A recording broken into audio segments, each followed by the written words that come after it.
Hey, everybody, and I want to thank everyone for asking me to come and do this. And I apologize for the lateness of the hour, but I appreciate you all's support. It means a great deal to me. And without any further ado, let's just get to the information so we can all go to bed. How's that? As you know, a couple of days ago, a gentleman by the name of Ryan Yamamoto on KPIX interviewed Oakland Mayor Sheng Thao, and I happen to have that right here. And this is what the mayor had to say, and this is the exchange that those of you who contacted me saw and had concerns about. Here. So from a personal question, what is his involvement, though, in your administration? Does he play a role in your administration? Is he on the payroll as an advisor? I think that's a really funny question. I actually just heard that question for the first time yesterday, and absolutely not. I've been on the city council where he's never actually, been on any payroll. That's really easy to confirm. He's hardly even been in my office. And so, there's no truth to that at all. It's just rumors. Well, on the contrary, people we've talked to indicate that Andre Jones is a regular presence at City Hall and around your office, even sitting on some public safety meetings. Is that appropriate? Is that happening? Again, I'm not going to address innuendos and rumors. And that's exactly what it is. Rumors, gossip, innuendos. And so if you have some questions about any concerns around the federal government, that I implore you to ask the FBI and the U.S. Attorney's Office. Your former chief staff, Raina Webb, told us on record that Andre Jones was promising city positions to people. She flat out says Andre Jones was, quote, running a pay-to-play scheme. We've talked with her at length and would like to give you an opportunity to respond to those very serious accusations. They are very serious accusations. Again, not responding to rumors, innuendos, and all of that. I mean, this is a person telling you a story. And so, again, not addressing rumors. In terms of that raid, the FBI also went into businesses and homes tied to the... So I'll stop it right there. So a lot of you contacted me, and you remember that, among other things, we published this article at visitingreport.com, actually on the very morning as the entire scenario was unfolding. We had someone that was actually at City Hall who took photographs that have been seen thousands of times. And I want to thank everybody for sharing them. That's Andre Jones himself, who's actually, my experience is a good man. I don't want to get caught up in saying bad things about people without, that. But my experience has been a good man. But of course, that was 2010. And there he is. He's our guy. Caught him going into the mayor's office, walking the dog, the family dog, and then coming out, and even walked by him a few times. He was hiding in plain sight. And Andre actually knows the person that I'm talking about. Didn't say hello to him at the time. He was seemingly in taking care of other business, if you will. This was from 11 o'clock till 1:30 on the day of the raid, that June 20th. So he went in wearing this white jumpsuit, white hoodie, and gym pants. And he came out wearing a kind of a pink Barbie-esque shirt, polo shirt, relaxed, carrying a folder as if he was heading to a meeting downstairs. I was told by our guy who was there that the city council had an emergency closed session meeting and that it had a full complement. It was a full quorum, and which means the mayor was there. So there was that information, but even with that information, it seemed that the mayor was still intent on pushing the narrative that, well, she wasn't there, or the media was pushing the narrative, the mainstream media was pushing the narrative that she wasn't there, and when actually our person was adamant that the mayor was in there because Andre took the dog into the office, left the dog there. The dog wasn't there alone.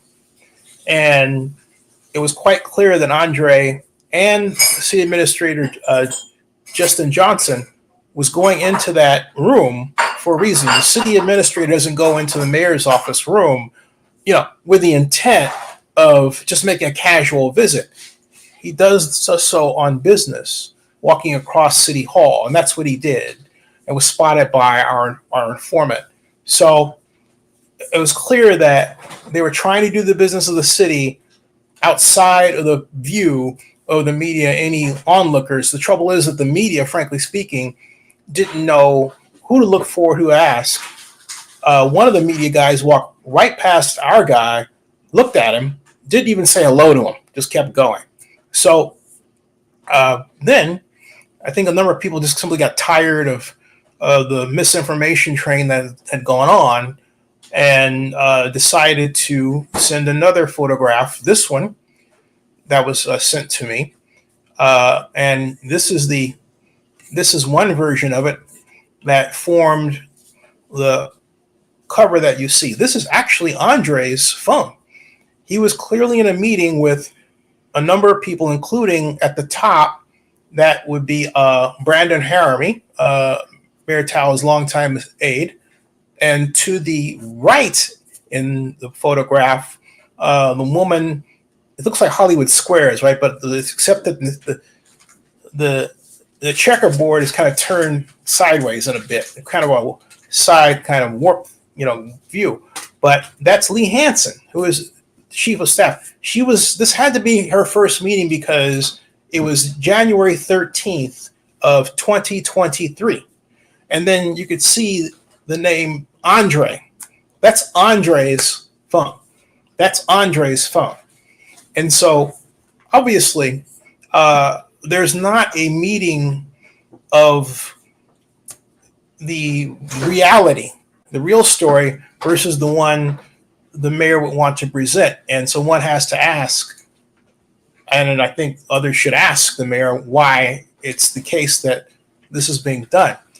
It's, if you're going to craft a story, you should always present the story as it actually happened, with the full realization that there's a great invention we have now. It's called the internet. And so people can actually trade information via the internet, show it in ways like this, and communicate what has been seen. So, and what they've seen. This is clearly also an example that there are a number of people very upset with the direction of the city. I hear it many times a day, every day. And all one has to do is look around, and there are many examples of what's going on. And I don't want to get caught up in that right now, out of respect for your time and the lateness of the hour. But a number of you wanted to see this. I wanted to show it to you, and I will enlarge it as well. And I'm certain that there's more information. But the bottom line, again, is if you want to make absolutely certain the city that you live in is going to trust you, you have to tell them the truth. And if you want to make a case for being a recall vote, one would think that it would be incumbent upon the mayor to be active and proactive in getting out the news. And to a degree, she's done that in some cases, like the 9/11 news regarding the state of California's unfortunate decision. But it's just another story. But she didn't do it in this instance. And yet information is coming out left and right from sources who don't know each other, who have one reason for doing so. And it's that they are upset with the direction of the city. And so that's what this is about. So those of you who are watching this, who are what is left of the mainstream media, remember, this is the 21st century. And when I started Oakland's first news blog, and from 2003 to, I would say, 2014, there was a nice relationship between bloggers and the mainstream media, where the mainstream media had no problem mentioning a blogger like myself or anybody else was the first to present information. Now you have a mainstream media that intends upon, well, I guess, coming up with information or following up on something I do and making it look like it's their own. That's actually a bad move today. And a lot of people, again, this is the internet, a lot of people see it. And on top of that, many of the people that KGO, KPIX, and the other stations have interviewed, I interviewed first. And all of them, save for one, said, hey, you need to contact Zinni Abraham because he was on this before you all were. And or mention that he was, the originator of the story. And they wouldn't do that. One person, I think it was Samari, I can say Samari Johnson. So remember, Samari Johnson is the gentleman who actually made the placards, called the racist placards for Mario Juarez, expecting to be paid $53,000. And yes, Samari's black, and didn't see that money. But when he was giving his interviews, he told the people interviewing him, hey, you need to talk to Zinni because he was the first out with this story. And then somebody called me and says, hey, man, they took your name out of the story. So it's actions like that that are really pissing people off, and they're sending their information to me. That's what's going on, folks. So just letting you know, but I think the most important story here is this. And it's important to have a look at it and enlarge it, and because it is quite the kind of information that the mayor does need to respond to. And again, that's Brandon Haramy. I'm circling him right there. There's Lee Hansen over there. I don't know who the other folks are in this, but at the bottom it reads Andre in one of their virtual meetings. So the mayor, in a sense, was correct when she said he hasn't been to a meeting, but she forgot virtual meetings. All right. So there it is, folks. And please, if you haven't done so before, like and subscribe. Like the video and subscribe to our channel. And we'll be back with more. I have actually more information behind this. So just coming out in little drips. Thank you very much. And hey, a special shout out to Keisha. Thank you so much for your support and for your constant egging me on to do better. Much appreciated. Thanks for your donation. Yes, thank you.